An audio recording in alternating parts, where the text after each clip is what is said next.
At Christmas dinner, Mom didn't toast or smile. She didn't even pass the mashed potatoes. Instead, she leaned across the table, her voice sharp enough to slice the silence. "You're a freeloader. You can't stay after November bills." The room froze. Forks hovered midair.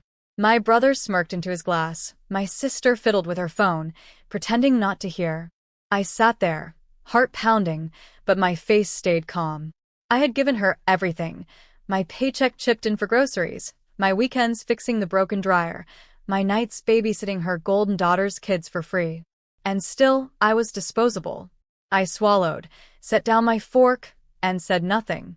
That night, I packed my bags. Every shirt, every book, every trace of me that lived under her roof went into boxes. And while I packed, I made a different list: the bills. Internet, utilities, credit cards. Every account that still carried my name, every payment that auto-drafted from my bank. By 2 a.m., I cut them off, line by line. With one click, her safety net disappeared. My name is Marissa Cole. I'm 26 years old. And if you think you know how this ends, stay tuned.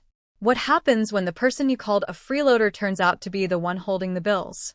The next morning, as I poured coffee in my new apartment, my phone buzzed with a fury of missed calls. Then came the pounding on my door. When I opened it, there she was, Mom, red-faced, screaming so loud the neighbors peeked through their blinds. "What did you do, Marissa?" she shrieked. "The lights are out. The water's gone. You think this is funny?" I sipped my coffee, calm, and finally smiled. "No, Mom," I said softly. "But it is fair." To be continued. Mom's fist slammed against my door again and again, her voice cracking under the weight of fury. "You think you can just walk out? You think you can cut us off like that? We're family, Marissa." I let her rant until her voice turned hoarse.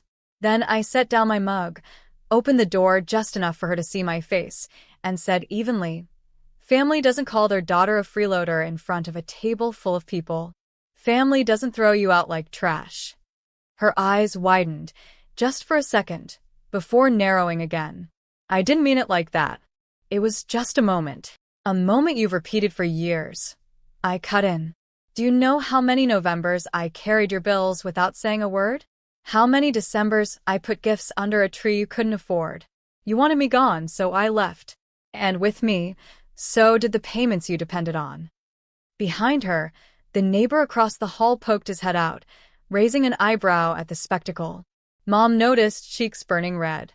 For the first time in my life, she looked embarrassed. "Turn them back on," she hissed. "Do it now. The kids are freezing. Your brother can't work without internet. You're punishing all of us." I folded my arms. "Not punishment. Responsibility. Try paying a bill in your own name for once." Her jaw trembled. For years, she had held the power with insults, with guilt, with shame. But now? I had flipped the switch. Literally. I closed the door in her face and let the silence settle. On the other side, her voice broke into a scream. "You'll regret this, Marissa." But deep down we both knew this time she would. To be continued. By the end of the week, the fallout was impossible to ignore. Aunt Linda texted me first. "What's going on?" "Your mom says the lights and water got cut. She looks awful." Then a cousin messaged, "Your brother's been crashing at a friend's place. He says you abandoned them." Is that true? Abandoned? The word stung, until I remembered Christmas dinner, Mom's smug voice calling me a freeloader while everyone else laughed into their glasses. If anyone had abandoned family, it was them. Meanwhile, Mom's voicemails grew more desperate. "Marissa, we need you. Your sister's kids are crying without heat. Don't do this to us, please. I'll pay you back next month." Finally, her voice raw and angry. "Fine. You think you're better than us? Go ahead. But don't come crawling back when you're alone." Alone. That was the part she never understood. I had been alone, even while living under her roof. Alone at birthdays no one remembered. Alone carrying bills I never got credit for. One night, I logged into the online accounts just to see the chaos. The balances were red, overdue notices flashing across the screen. Every single one of them had my name removed. Every bill now screamed responsibility. Theirs, not mine. For years, I had carried them quietly. Now, the silence of my absence was louder than all their insults combined. As I closed my laptop, my phone buzzed again. A message from Dad this time. "We're talking to a lawyer. Don't think you can get away with this." I leaned back in my chair, smiling to myself, because for the first time, I wasn't the one who needed saving. They were. To be continued. The lawyer threat came quicker than I expected. 2 days later, Mom left a voicemail, her voice shaky but trying to sound triumphant. "Marissa, you're in trouble now. We've spoken to someone. You can't just walk away from your obligations. You'll be hearing from us." I almost laughed. Obligations? My name had been the one on those accounts, my paycheck the one covering their comfort. I hadn't signed contracts for them. I had simply paid out of loyalty. Loyalty they mistook for servitude. Still, I decided to be proactive. I called my own attorney, a calm woman named Jenkins who had already guided me through removing my name from everything. When I explained the threat, she chuckled softly. "Marissa, they don't have a case. You were never legally obligated to pay their bills. If they push this, they'll only embarrass themselves." Her reassurance was a balm. For once, the law wasn't another weight against me. It was protection. That night, I typed out a single email to Mom and Dad. Attached were the confirmation letters, utilities, internet, credit cards, all officially transferred out of my name. Every overdue balance stamped clearly with their responsibility. The subject line read, "Not my burden anymore." Within minutes, my phone rang. I didn't answer. I imagined them at the kitchen table, faces pale, realizing there was no safety net waiting to catch them. For years, I had been their invisible lifeline. But now the cord was cut. As I shut down my laptop, I whispered to myself, "I'm not your freeloader. I was your provider. And now you get to live without me." And for the first time, I slept peacefully, no guilt, no weight, no chains. To be continued. By the next week, the whispers had started. A cousin called, her voice low like she was sharing a secret. "Marissa, your mom showed up at Grandma's looking for help. She said the power's off again. The bills are stacked high. People are starting to ask questions."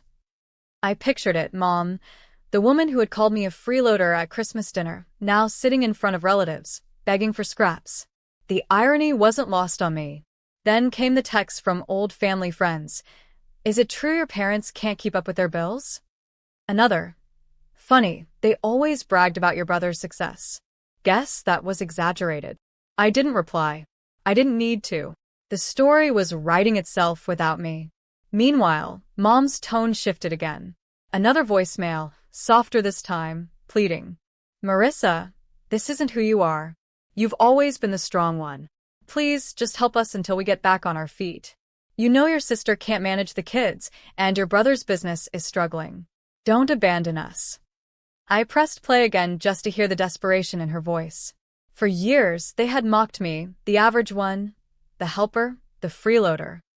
Now, they couldn't survive without the person they dismissed. At work, I caught myself smiling more. My coworkers noticed.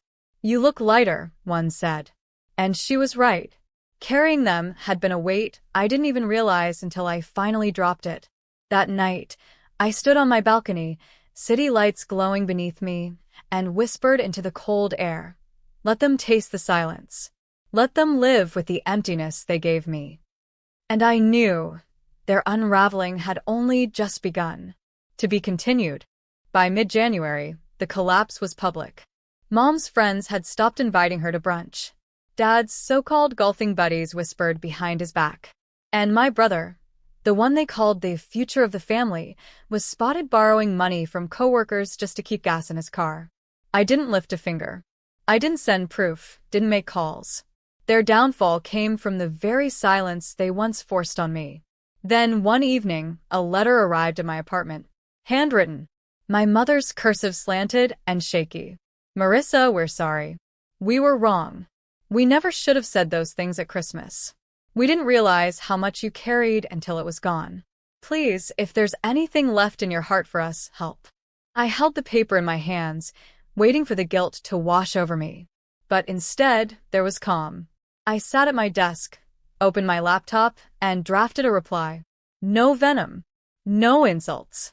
Just clarity. Mom, Dad, this is the life you chose when you called me a freeloader. You wanted me gone. Now you see what life looks like without me. I won't fund your bills, but I hope you learn from this. My silence is not cruelty. It's the boundary I should have set years ago. I never hit send. They didn't deserve even that. Instead, I slipped the letter into my drawer and went back to cooking dinner for myself. The sizzle of garlic in the pan, the hum of my own lights, the warmth of my own heat, paid for, provided, protected by me alone.